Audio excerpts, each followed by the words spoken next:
My 11-year-old daughter and her friends are a bunch of murder hobos. Posted by u/rare_pattern 1989. My daughter is 11 years old and started watching Stranger Things on Netflix a while back because some of the kids in her class were talking about it. After seeing a few episodes, she came to me asking what Dungeons and Dragons really was. I am by no means an expert on the game. I've played maybe 4 sessions about 20 years ago. But I explained the basic concept to her, and she thought it sounded really cool. I found my old dice and gave them to her to mess around with. Last week, she asked if I could make a story for her and her friends to play. It sounded like a fun idea, so I obliged. Since it was Halloween, even though we don't really celebrate it in my country, I created a small Halloween campaign for the girls.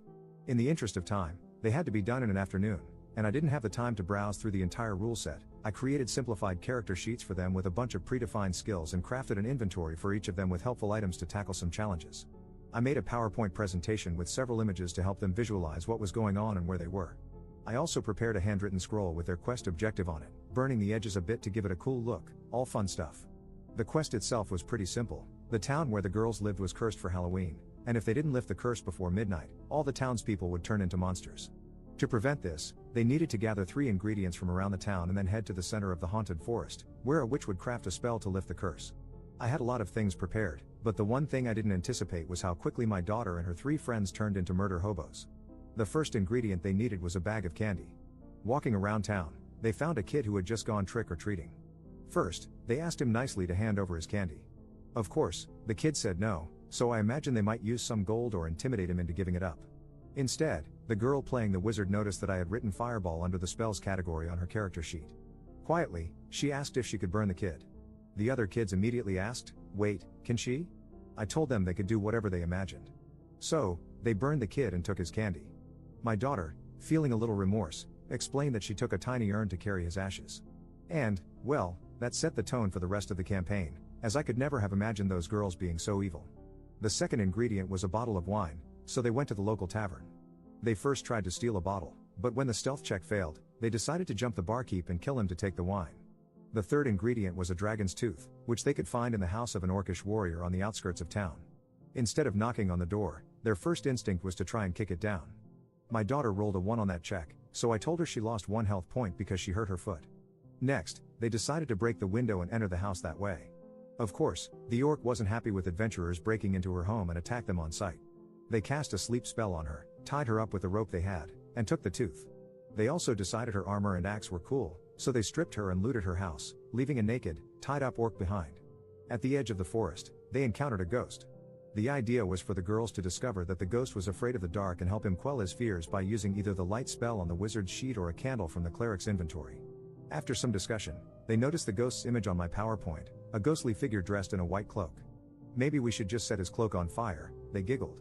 So the ghost ran away, burning, and revealed the path to the haunted forest. The encounters in the forest didn't go as planned, either. They first encountered a group of skeletons dancing around a bonfire. The skeletons invited them to join their Halloween ritual dance, promising a reward. I had prepared music for this encounter, a song my daughter often dances to, and the girls immediately got up from the table to perform the dance. After completing it, the skeletons showed them the path deeper into the forest. However, the rogue asked why they weren't getting a proper reward. When the skeletons explained that revealing the path was the reward, the girls didn't like the answer and decided to teach them a violent lesson. Where I underestimated their desire for murder, I overestimated their intelligence. They arrived at a pond, where a water spirit gave them a riddle. Solving it would earn them a magical medallion to open a portal later in their quest. The riddle's answer was river, and I gave them multiple hints, emphasizing the water spirit. They still didn't get it, and when they were about to resort to alternative solutions, my wife, who had been listening in, yelled, "It's a river, you idiots." They giggled and happily accepted the medallion. Next, they encountered a giant crow who wanted some candy to feed her chicks. Unwilling to share, the crow was added to their fatality list. Then, the mage and cleric got trapped in a giant spider web. A giant spider attacked, and the rogue tried to free her friends by throwing her dagger. Each throw was a skill check, and she accidentally hit the cleric instead of the web. An epic battle ensued, culminating in my daughter mounting the spider and choking it with a rope. I let her roll for it, but when she succeeded, I explained that spiders have book lungs and don't breathe like mammals, so her plan didn't work. It was still a cool idea, though. They took a beating but eventually won, proudly burning the spider's corpse and carrying its ashes in another urn. Finally, they reached the magical portal. The medallion lit up, revealing a rebus puzzle. The solution was a phrase from a popular song in our country. It went over their heads until my wife glanced at it, gave them the answer, and they started singing to open the portal. Before meeting the witch, they faced a Trent protecting her. Initially, the idea was for the Trent to be persuaded by their noble deeds. However, given their chaotic actions, I changed it so the Trent demanded an explanation. The girls concluded, "He's made of wood, so we can set him on fire." Since we were running out of time, I played along, and a single fireball reduced the Trent to ash. The confrontation with the witch was brief. She crafted the spell they needed to lift the curse. The girls returned to town, where they were celebrated as heroes for their bravery. My daughter later told me that everyone had a great time and laughed about it all day at school. She asked if I could create another campaign for them. Next time, I'll definitely incorporate consequences for their actions and make an action-packed story with more battles. For now, I'll start by rereading the rules to make the next campaign even better. Update 2 months later. So, a while ago, I posted about introducing my daughter and her friends to D&D and how they turned into full-on murder hobos. After their first game, the girls were over the moon and eager to play again. Word spread around their classroom, and suddenly, instead of 4 players, I had 6 girls to manage in my campaign. With my busy work schedule and the holidays, I didn't have as much time to prepare as I did for the first game. Still, I had a good idea of what I wanted to do and had incorporated the advice I got here to create a more action-packed experience for the group. However, things didn't go as planned, thanks to something I hadn't anticipated: another dad joining the party. The day before the game, my wife got a call from the father of one of the girls. He'd heard about the game from his daughter and was excited to join since he used to play D&D a lot when he was younger. I already knew him from school drop-offs, but our interactions had always been lukewarm. He's a single dad who, as my wife has mentioned multiple times, clearly has a thing for her. They work at the same company, and while he's not the type to act on it, he's shy and socially awkward in many ways. When I was younger, I was a huge geek, but marriage, kids, career growth, and new interests had watered that down over the years. While we're the same age, he's just as into geek culture as he was 20 years ago, and every conversation we've had revolves around the Minecraft world he's been building for years. Once the game started, he went into full hardcore role-playing mode and completely hijacked the session, much to the girls' dismay. I had prepared predefined character sheets and classes for the girls, complete with detailed explanations of their abilities, just like last time. The returning players started in the same inn where they'd previously murdered a boy on Halloween, with his mother now looking for him. They giggled about the situation, explaining it to the new girls. The plan was for the session to begin with a bar brawl against some drunken dwarves. Tensions were high, and some of the girls were already considering using a fireball, but the druid dad stepped in. He diffused the situation by charming the dwarves, buying them beer, passing all the charisma checks, and peacefully settling things. Since my plan had been for the girls to find a quest-related note on one of the dwarves' mangled bodies, I had to improvise and introduced a mailman to deliver the note instead. The note invited them to meet someone at a house near the old watermill, promising a great adventure and information about a hidden treasure.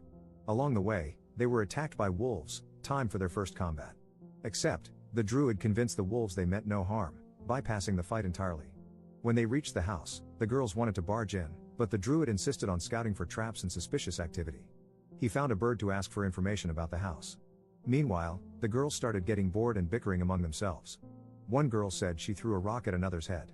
When they found the front door locked, they climbed onto the roof, and one girl pushed another down the chimney. Inside, the druid took control again, methodically having the girls detect magic, traps, and hidden doors in every room. The slow pace frustrated the girls, who started losing interest.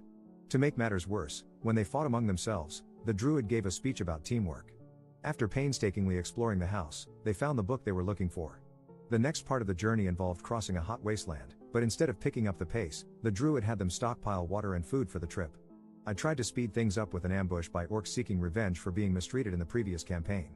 But instead of engaging in combat, the druid demanded backstory, expressed empathy, and tried to resolve things peacefully. When more orcs arrived, he convinced the party to surrender and get captured. I had to come up with a dungeon storyline on the fly, but by that point, the girls had checked out. It was hard enough involving all 6 players, but with the druid monopolizing the game, the energy in the room died completely. The campaign ended abruptly, and everyone went home. Unlike the first session, there was no laughter or excitement. My daughter didn't even mention the game afterward, which was a stark contrast to the last time. I suspect that the druid dad inadvertently killed their interest in role-playing games altogether. What the girls wanted was a fun, action-packed adventure of kicking tail and taking names, but his complex role-playing and methodical gameplay completely derailed the experience. Op in the comments. I am just going to check with my daughter and see what she wants to do. With any other dad, it wouldn't have been much of an issue. You grab a beer out of the fridge during the toilet break, and it's solved in 30 seconds. I have never had any type of meaningful conversation with this guy, and unfortunately, out of all the girls at the table, can you guess which one has been best friends with mine for practically all their lives? I also don't want to be the one who accidentally causes a rift between those two.